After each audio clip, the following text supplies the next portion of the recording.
You know what time it is. It is time for the Dirt Bike Channel podcast. And I've got a different type of podcast today. This is going to be a quick hitter podcast. I love the types of podcasts that just get right into it. I kind of go skipping through the commercials. If somebody's got a bunch of commercials at the beginning of their podcast, I kind of skip through it. So I'm going to just jump right into this. Today, I'm giving you 19 quick hitters. This is a podcast idea that came from Doug from Ohio. People email me podcast topics and video topics all the time. If I like them, I put them kind of in my pile. This is a pile that I put in there from Doug, and he's like, hey, why don't you do a quick hitting podcast where you spend 30 or 60 seconds on each topic and just kind of give us your thoughts. Now, if I was a better planner and more of a true professional, I would grab one of my buddies and we would just go through these things. And I probably will do that in the future too, but because I'm here alone today in my basement office, I'm going to go through these things. So let's just jump right into it. And I'm literally just going in the exact order that Doug sent them to me. He sent like, hey, why don't you talk about all these things? So there's 19 things here. The first thing that he asked is like when to change your front tire, how to tell when it's time to change it out. Many videos and podcasts focus on the rear, but nobody really discusses the front. So he's saying, how do you know it's time to change the front tire? So for me, the big thing, if I'm going to look at somebody's front tire, is just the side knobs. You know, to me, the side knobs are really where it's all about. I mean, the tire is going to be able to go forward. It gets traction. The traction on the front tire is different than what you are looking for in the rear, you know?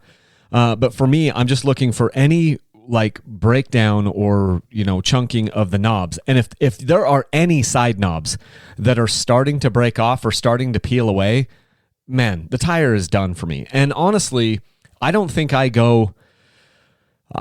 just personally don't ever go with more than 30 hours on a front tire. And more often than not, I'm changing the front tire in conjunction with the rear tire. Just kind of depends. It depends on how long I go with the rear tire.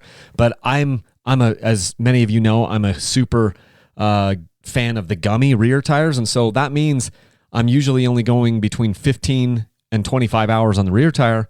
And so I'm not going to go much longer than that on the front tire. I can go 20. I'm probably averaging 20 hours on the front tires, but never more than 30 is kind of how I do that. And I look for the side knobs. Number two, the next thing was how to pick up your bike. Doug said he drops his a lot and he struggles to pick it up using the least amount of energy. This happens all the time. You know, it's funny too, because when I first started moving motorcycles around 10 years ago, I felt like they were so awkward and heavy, and now they're less awkward and it doesn't feel like it's as heavy to me. But I mean, I don't have any specific super big tricks, but depends on where I lay it down or something. But I'll just go over there, grab the handlebars, grab kind of down by the, you know, your handle, or down by where the levers are, where it's the lowest to the ground, and then just get under the thing, get my back straight, and just try to lift with my legs. And that's what I do. And you can, obviously, if you've tipped it over, then, you know, it's hard. But you want to get underneath the bike as far as you can. You don't want to lift. You don't want to have to bend over the bike and kind of try to pull it up towards you most of the time. You want to get on the other side of the bike where it's as low to the ground as possible, and then just, you know, get that. Use both hands, grab the handle down there right by the ground and just, you know, lift it up. And the first few inches is the heaviest, and then because it acts as like a lever, and as the bike gets higher, you're not lifting nearly as much of it. So it's hardest when it's, you know, closer to the ground, obviously. Next thing that he brings up is chain tension. He brings up the whole 3-finger approach, if you guys know what that is, or a tension gauge. Doug says he uses 3 fingers, but maybe the gauge is the way to go. So, yes, I have found that if you use that 3-finger gauge, I mean, honestly, everyone's fingers are different. Where did this come from? I don't know. But I feel like if I'm going to use my 3-finger gauge, usually it's too much slack. And the other thing is you got to check the chain tension at various spots on the chain, because some parts of the chain typically are longer than others. So when I really want to do a good job, I just get a set of, you know, calipers, and I measure that. Your manual will have like a spec. It might be like 55 millimeters or something like that. And there's a specific spot you're supposed to measure from. And so when I'm setting the bikes up, For the first time, I use a set of calipers. I know that the chain might stretch just a little bit. If it's a good chain, it won't stretch a lot. We're going to get to that later because he brings up another thing, but I'm more of a gauge type person. And then I use my 3-finger approach just if I'm super lazy. So the next thing he has is how to clean and prevent stinky helmets and boots. So Doug says he hoses his helmet off when he's out, but my boots stink. So here's what I do.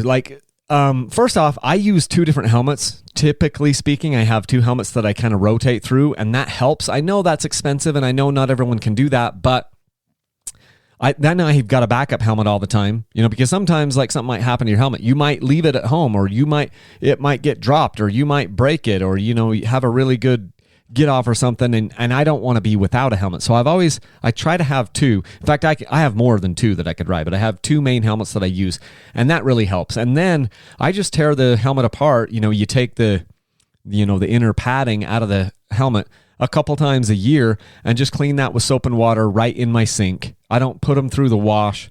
To be honest, I'm just using dish soap. Maybe that's the wrong thing, but I just use a little bit of dish soap and just rub it into, the material and into the foam. And I'm just there under the sink and stuff and just, really rinsing it out and everything, and then let it dry and put that together. And so I'm doing that, probably 4 times a year, twice on each helmet or something, something like that. If it starts to get really stinky and, you can see it's getting all crusty from the sweat and everything from your head. What's interesting too is now that I, shave my head, I swear I sweat more. Maybe I don't sweat more, but it just all goes in the helmet. My helmet is always completely soaked. So with sweat.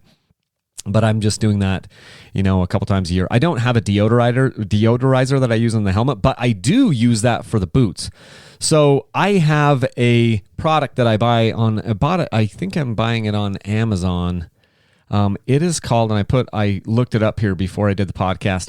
It's this product on Amazon called Rocket Pure odor control for feet, shoes, and gym gear. So it's kind of like a natural foot shoe deodorizer spray.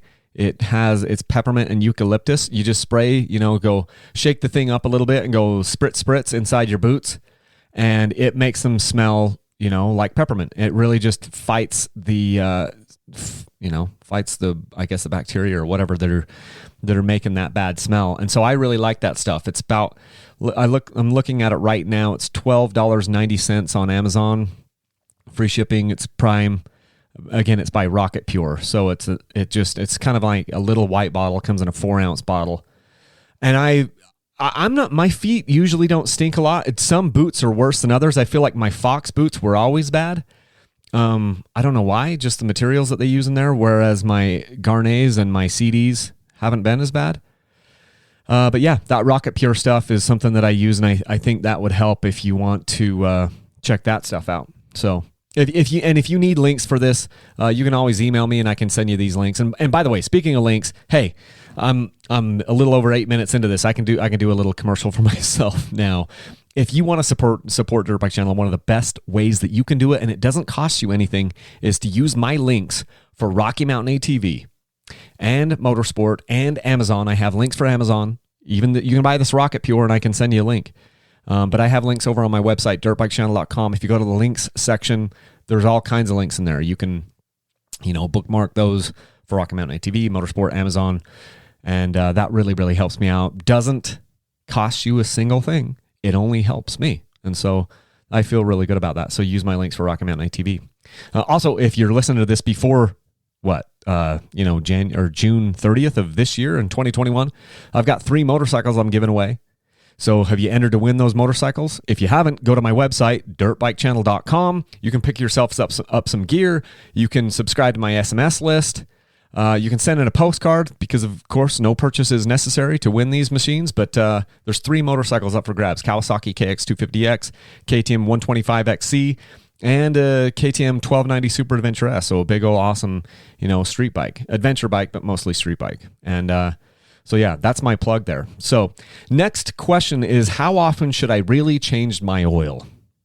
He says manufacturer's recommendation seems too long an interval. So I wonder which one you're looking at, Doug, because maybe you're looking at like gear oil changes on like a KTM, because that they do say in a lot of those manuals to go like you can go 40 hours. In the other manuals for like 4-strokes and different things, Kawasaki, Yamaha, Honda, KTM, they're having really, really short oil change intervals for the 4-strokes. And so, he's saying, how often should I change my oil? Obviously, there's no one-size-fits-all answer here, but here's my theory. Number one, I'm going to change the oil more often on a 4-stroke than I am on a 2-stroke, and that's because the 4-stroke oil typically is doing two different things. It's lubricating the oil and it's lubricating the clutch/transmission. I mean, it's lubricating the motor, all the hot parts of the motor, and it's also lubricating the transmission and clutch. Where all the heat comes from on that is in your actual engine, in your top end and your bottom end, and it gets really, really hot, and it breaks that oil down faster because of that. So the oil is kind of doing double duty in that way. On a 2-stroke, it's not doing double duty as much. It's only lubricating the transmission and the clutch. And so by comparison, it stays much cooler, relatively speaking, on the 2-stroke, and so it doesn't break down as fast. So that's my first thing, is I'm going to change it more on my 4-strokes and less on my 2-strokes, just generally. But then the other thing is I just gauge this by how hard my rides are and how hard they've been. Just recently, this last week, I did 4 oil changes. I had 3 oil changes on my KTM 2-strokes and 1 oil change on my 4-stroke. And the one that came out the cleanest by far, they had all, actually, weird thing, they'd all almost gone 10 hours on oil changes. All of them. And the one that came out the cleanest was the Kawasaki 4-stroke. And the reason for that is I have not beat that clutch at all. I haven't done anything super technical on that bike at all. And so the oil came out super clean. And it hadn't actually gone 10 hours. I think it had gone 8. I have to go look at my maintenance logs. But it came out super clean. The ones that were the dirtiest ones were the ones out of the KTM the 250 and the 300. Normally, I would ride those bikes for 2 to 5 hours and then change the gear oil, but for whatever reason, I didn't do it this time. And so all 3 of those bikes went 10 hours and then they got their first gear oil change. I haven't ridden a lot this year. And so really all I've ridden so far this year is about 50 hours. Somewhere around there, 50 hours since, in this year. And here we are, 2/3 of the way through May. And so I haven't actually ridden a ton. And technically that started back in December. So in 6 full months, I've only ridden 45, 50 hours. Anyway, the point is this.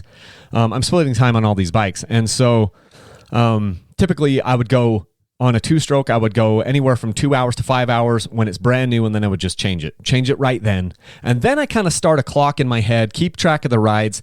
And I might go, I have gone 40 hours after that. There have been many times I've done that because each one of the rides have been not very demanding at all. More and more now, my rides are becoming more and more demanding on the clutch, and I'm getting more, I'm dragging the clutch a lot more and everything. And so the oil breaks down faster. And so all 3 of these bikes, the 250 and the 300, the oil came out pretty black. It didn't look super great. I'm like, okay, that was a little bit too long. I should have done a break-in oil change and then gone 10 more hours. But, I was just busy and had other things on my mind. The 125 XC, it had the same amount of hours, 10, 11 hours on it, and the oil came out looking much better. And that tells me right there, it's about how hard you ride these bikes. Because I'd ridden the 300 and the 250 the hardest with the most amount of clutch work and dragging the clutch and all that stuff, and they came out looking dark. And the 125 came out looking lighter. And the 254 stroke, the Kawasaki, I must be babying that sucker because it came out looking, pristine. Not pristine, but it came out looking the best of all of them. Okay, so that's what my thoughts are on oil changes. How often? Next thing that Doug brings up is how often do I clean my air filter? Every ride, every 10 hours. This is another one that I play by ear, and I just look at the freaking thing. The truth is, some of my rides, a lot of times I go out by myself, maybe I'm filming or whatever, taking it easy, and they don't even get any dust on them, sometimes. I also know some people that, are maybe up in the Pacific Northwest or whatever, and they say they never have dust, and they just eventually the air filters just get crusty and nasty, but they never fill up with dust. And so, but here in Utah, they're always getting super dusty because it's always, dry and dusty. So I will just look at it, and sometimes I can go 5 rides on it and it's still fine. Other times I go 1 ride on it and then I need to change out the air filter, clean it. And so I usually just I've got several air filters for the bikes that I ride. I've got at least 2 filters for every motorcycle typically. And then I just, have a clean one ready to go. And if it looks bad, after a ride, in fact, a lot of times I'll do it right before a ride. If I know I'm riding tomorrow, I walk out to the bikes and make sure everything's good. I've already cleaned them and everything. And I'm like, oh, look, dirty filter, and boom, slap in a new filter and then go. So that's kind of my deal there. It has nothing to do with how long I've been between them. It just depends on how dirty they are. Moving on. How often to change your chain and your sprockets?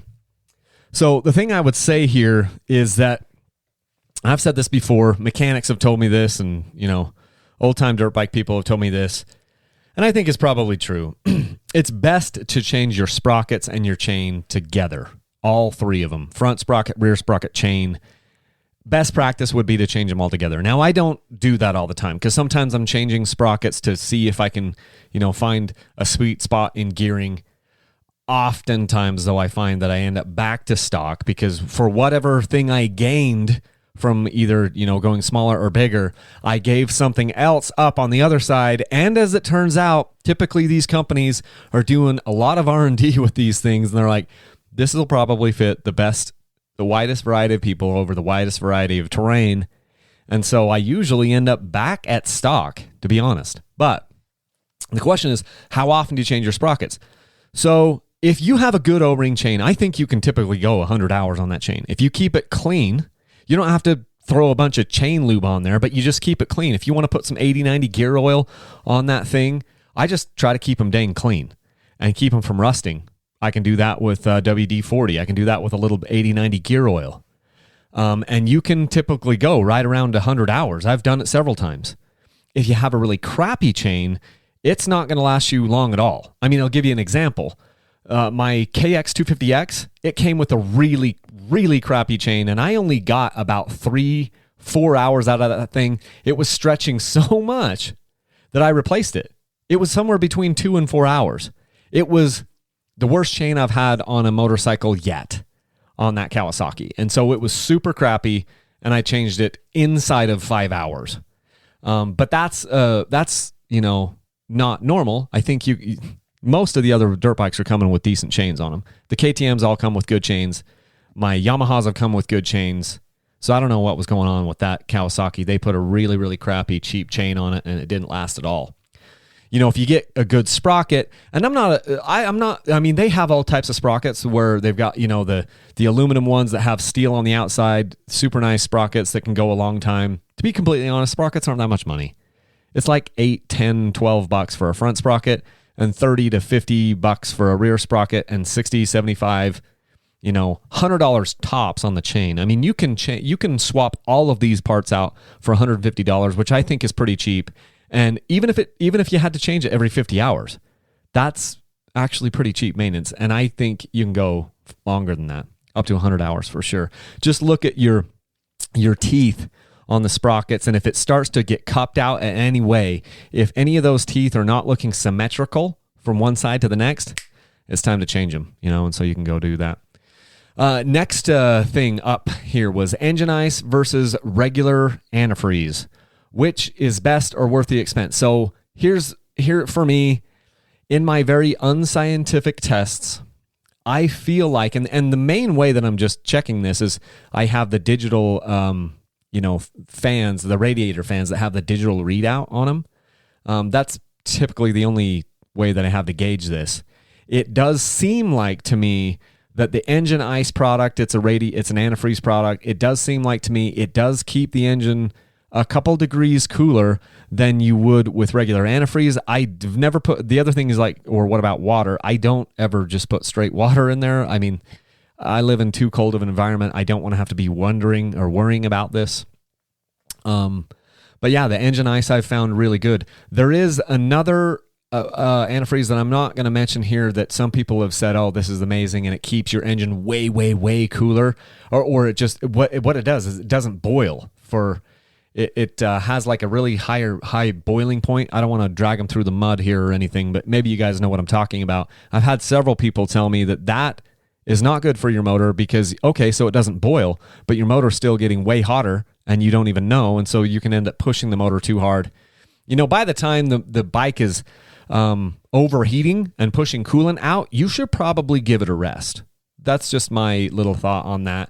If you have a radiator fan, it really, really helps, and it helps the bike to stay cooler. But I do think engine ice is great. I don't even know exactly what it costs versus the other types of antifreeze, but it's not a lot. You're not using a lot of this stuff.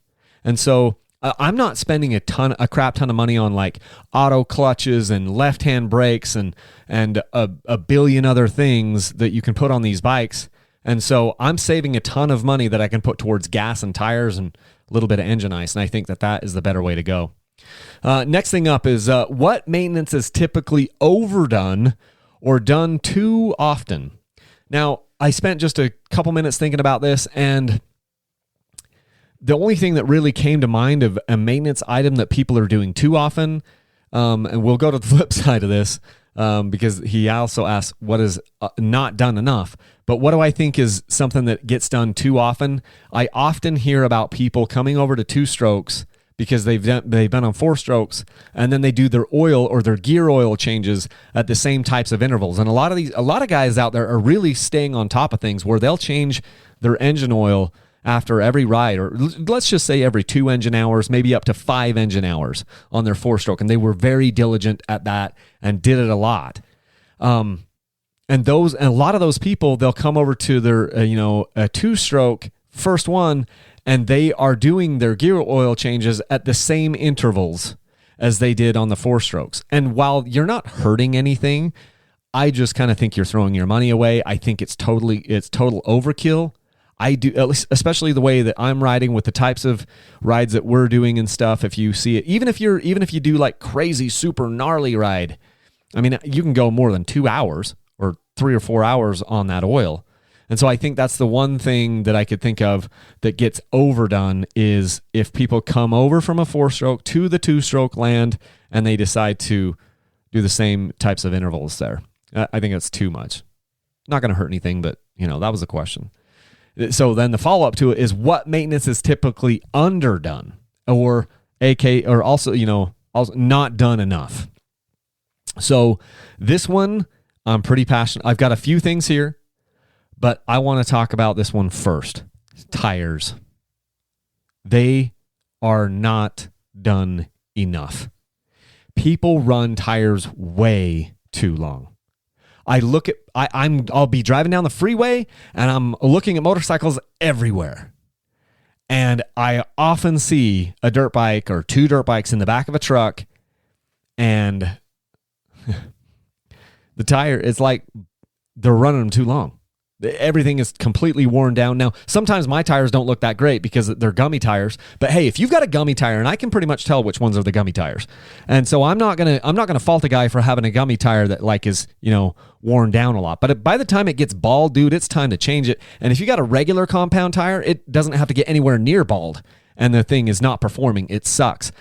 People are running tires way too long. They're not changing them nearly enough. And oftentimes you're driving around in a brand new truck, or you got a brand new dirt bike and you've got a, super awesome, like all these accessories on them. I can't tell. It's like it's the people, you've got a million accessories that you put on this bike, all the little things, all the little doodads, all the little, bling parts and everything. And now you got this tire that is way too worn out, front and rear. It's way easier for me to see if the rear tire is bad because you can see it from a mile away. It's harder to tell if the front tire's been too long. But I'm telling you, they run them way too often or way too long. That is the thing that I think the people do the worst. The worst offenders of this are the people who are not changing their tires soon enough, or as often as they should. And some of that is because I think it's mostly because tires are hard to change sometimes for people. You have to kind of break through, and especially if you're putting moose bibs in these tires. Moose bibs are hard to put in. It's still hard for me to put a moose bib in. I suck at it.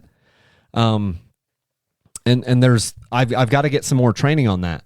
But if you can't do your own tires and change your own tires in your own garage or your own shop, you're going to run them way too long, because now you got to like take the bike somewhere and pay a shop to do it. And it's just extra time and extra expense. And then it doesn't get done enough. The next thing is suspension oil changes. Now I'm also an offender of this one here. Suspension oil. I mean, if you talk to a suspension shop, they're going to tell you anywhere between 20 and 40 hours, and then you need to change fluids in there. That's what they'll tell you. That's their business, and that's cool. I do think that if you're going more than 75 hours, it's definitely time to change the oil in your suspension. And I mean, maybe for me, it'd probably be better if I did it around every 50 hours, and I don't typically do that. It's expensive. You got to have either the special tools at your house, which I still don't have. I still don't have the tools that I need to tear down my forks. I'll just be honest with you. I don't do it. I pay a shop to do it.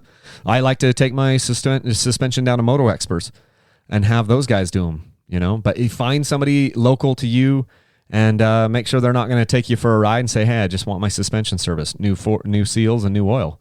That's something that I think people don't do nearly enough. Excuse me. Taking a little drink of my my Coca-Cola here. The next thing I think people don't do often enough is flush out brake and clutch fluid. And I also am guilty of this. I think you should do this every 50 hours. And I think people don't. I think people are going 100, 150 hours, 200 hours. It'll work better. Everything will work better if you have clean, fresh fluid in there. Especially on the brake. The brakes, they can get hot, especially if you're a brake dragger. If you have your brake pedal on, especially your foot brake, your rear brake, adjusted a little bit too high, sometimes you can drag the brake and not even really notice it, and you will boil that brake fluid, and it is not good, and then you get brake fade. So that's something that people don't do enough. And then my last thing that I think people don't do enough is just not lube the pivot points on their clutch and brake levers. I hate it when I get on somebody's bike. I don't like chew them out or whatever, but I get on people's bikes. I grab their clutch and their brake, and it's like, oh man, this is really hard to move. And you can tell that those pivot points are just totally dry. And so I think, and it's not hard, you just take it apart, clean that stuff up, put a little grease on there, and it goes a long way. So those are the things I think that people don't do often enough or neglect it a little bit too much. Next thing, moving on. What is your biggest riding regret? So Doug says that for him, it was that he waited too long to start. So he said that he waited until 54 years old to start riding dirt. For me, I think I'm with you. I think mine was waiting until I was 30 to start. So I've been riding now for about 10 years. I just turned 40 just recently. This month, in fact, I'm a May birthday. And so I'm halfway there. I'm halfway dead. I just went over the hill. But I do feel like there's I feel like my best years are still ahead of me. Maybe I'm an optimist. But I think there's some amazing time ahead, and I think that my biggest regret is that I waited until I was 30. I should have started this when I was 10. I had access to some motorcycles, but they were more dual sport motorcycles, and I should have just gotten a job and gotten my own. When I turned 16, I started working outside the house, and I got a job at a service station pumping gas and fixing tires and changing tires, and I bought a Yamaha Banshee, and got a loan on it or whatever, and was paying that payment, and that should have been a dirt bike. It just should have been, instead of a four-wheeler. It was a two-stroke. That was my first two-stroke. The Banshee was a 350 twin or whatever. Fun machine. But it should have been a dirt bike. I was scared of him. I had a buddy, Scott, was he was my best buddy back at the time, and he had, between Scott and Cody, you know who you are, Cody Braithwaite, my cousin. Scott had these little motorcycles, and I was scared of them. They were these little hot-blooded two-strokes, and it scared me. And then the other bikes that I had access to ride, my dad's bikes were big and heavy, and I was scared of riding them. And so That's my biggest regret. I waited till I was 30, way too long. Had all these people telling me like, oh, dirt bikes are so much more fun than four-wheelers, and I just couldn't see it. But it was still always resonating in my head. So finally at 29 or 30, I'm like, oh, I'm going to try this. And man, they were right. Doug says, what is your biggest riding success? And he says that his is not an obstacle or a race, but it's getting to spend more time with his son when he rides together. For me, I think my biggest riding success is just this general idea of the confidence and overall progression that I've been able to see throughout my riding. So I don't race. I haven't even entered any races. I never even wanted to. I might enter a race only to kind of get the monkey off my back and be able to say that I've done it or whatever. And I'll have fun as much as I can. I'm not going to go out there hating it, but it's just this overall confidence and progression that I've seen in my riding over the years, and there have been, setbacks, and there have been, cool things that have happened. And I'm kind of looking there and going, well, at what point is enough where I don't, risk versus reward and things. And I do start to look at some of those things now, and I'm like, I see some of my buddies do something and I'm like, well, that's cool that they can do that. And I could probably do it, but what if I fell off that? And so it's just one of those things, but I think the biggest riding success is just the amount of confidence and progression that I've made in 10 years. And I'm pretty proud of that. So that's my biggest riding success. So the next thing Doug says is when to upgrade to a new bike, or how can I justify the cost of a new 300XCW to my wife? So, I've done podcasts on this. I actually had my wife down here and talked about this. Like, what are some of the reasons why, it's okay, or some of the justifications for getting a motorcycle or getting a dirt bike. So you can go back through and look at those things. But just the nuts and bolts of it is, these bikes keep us out of trouble. There's, in order to do this sport, it takes a lot of commitment. You're going to have to, watch what you eat. You're going to have to be in better shape. And it just keeps you from going out there and doing other things. It's so addictive. It's so addictive that it kind of takes over your life. At least it did me. Maybe, and it doesn't for everybody, but it keeps you out of trouble. And then I would also say that it's not as expensive as you think. The hardest part is getting that first bike, like dropping down that 10, 11 grand, whatever it is. Some of the time you're writing a $12,000 check for this motorcycle. I'm doing that now. They used to be $8,000 checks. Now they're $12,000 checks. And it sucks. But everything has gone up. Everything goes up. And then you can get a ton of your money back out of it. Like right now, if you can find a motorcycle, when you go around to sell it a year, 2, 3 years down the road, people are ready to beat down your door to buy that thing for more money than ever. And so we're not losing a ton of money on these bikes. Obviously, it's not an asset that appreciates, but it doesn't drop nearly as much as what people think, and you can get a lot of your money back out of it. Now, the gear, helmets, and all this other stuff, no. It's not going to be easy to get your money out of those things. But the actual motorcycles, as long as you're not blowing your wad on a bunch of aftermarket parts that you don't need to make the bike look cooler. And hey, if you want to do that, that's fine. But it isn't as expensive as you might think, especially if you compare it to other sports. Like with golf. It's okay, so your golf clubs are $2,000 or whatever they are. So it's not as much. But then every time you go out and golf, it's more expensive than dirt biking. You're spending all these green fees and cart fees and all this stuff. It's super expensive to play golf. It's super expensive to do all these other things, boating and whatever else, snowmobiling.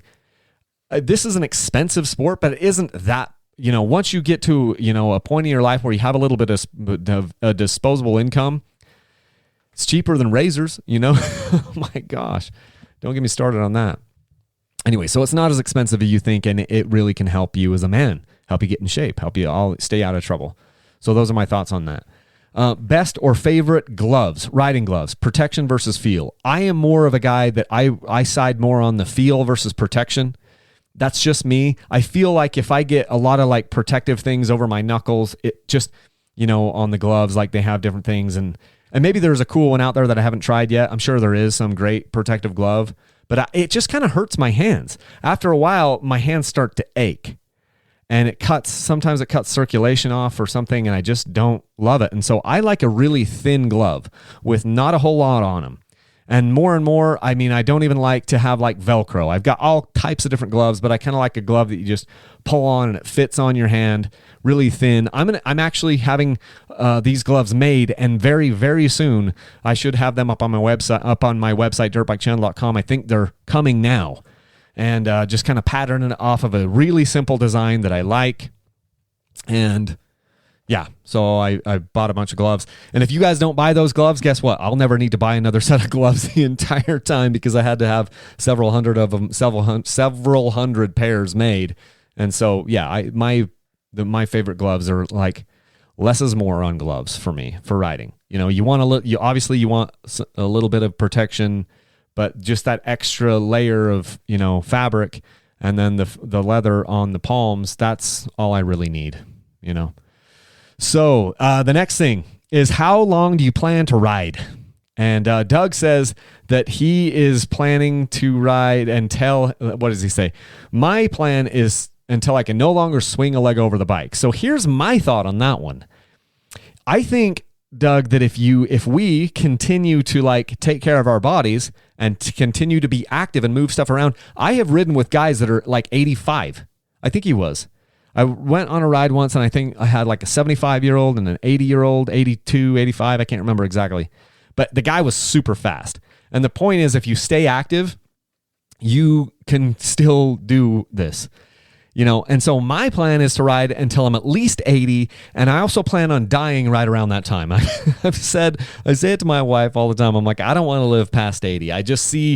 I've seen too many people between 80 and 90 that are just miserable. And I mean, hopefully I'll be able to take care of my body enough to where, you know, I have a really, you know, my dad's really healthy. My dad is 66, 67, I can't remember. And he's very active and very healthy. And hopefully I will be that same way too. And I plan on riding as long as possible. Obviously, you're going to have to tone it down, and that's fine. It's fine to adjust your riding and like other things in your life. Get another drink of this beverage here. But yeah, sometime around 80 and then kick in the bucket. I'm literally halfway there, guys. I just turned 40, so I'm halfway to my deathbed. Then we're moving down here. We're getting into the last part of this. So what do you wish you were better at? Doug says, for me, it's standing more while climbing hills. He says, seems my default position once it gets steep is to sit. Okay, I get it. You know, stand a little bit more. Sometimes you do need to sit for traction, though, Doug. Just FYI. So it just depends. For me, what do I wish I was better at? It's cornering. It's just cornering. You know, getting down into a rut and staying in a rut and cornering it. And so I'm slowly getting better, slowly working on that. I need to do more of that, but yeah. I just say, what is it that I wish I was better at? And it's cornering, because I think it's just kind of a big blind spot in my regimen and in my riding. Sometimes I corner okay, but most of the time I'm standing up. And so most of the time the corners, they're more like flowing turns. And so it's not necessarily a corner. If you do motocross tracks, which I haven't done really any of yet, you're doing corners all the time. For me, I don't do that nearly enough. I don't practice cornering enough, and so I need to do that. Next thing is tubeless versus moose. So for me, straight up, tubeless just wins. It wins because I like the performance gains that I can get by going super low pressures on my tires. But moose bibs certainly have some advantages, especially in the competition realm, because typically speaking, you don't get a failure with a moose bib. You're not going to get a flat. You can have them fail. We've seen it happen multiple times in competitions where rim locks fail or tires just come completely off the bikes, off the rims. And when that happens, it is the worst possible thing. It's like if a bib fails, it's way worse than if you just get a flat with a tube or if you get a flat with tubeless. It just is. So if bibs fail, it's catastrophic. But they usually don't fail. And so that's cool. But for me, I just love the ability to adjust pressure and drop pressure and run 0 PSI in my rear tire if I want to get up some, tricky section.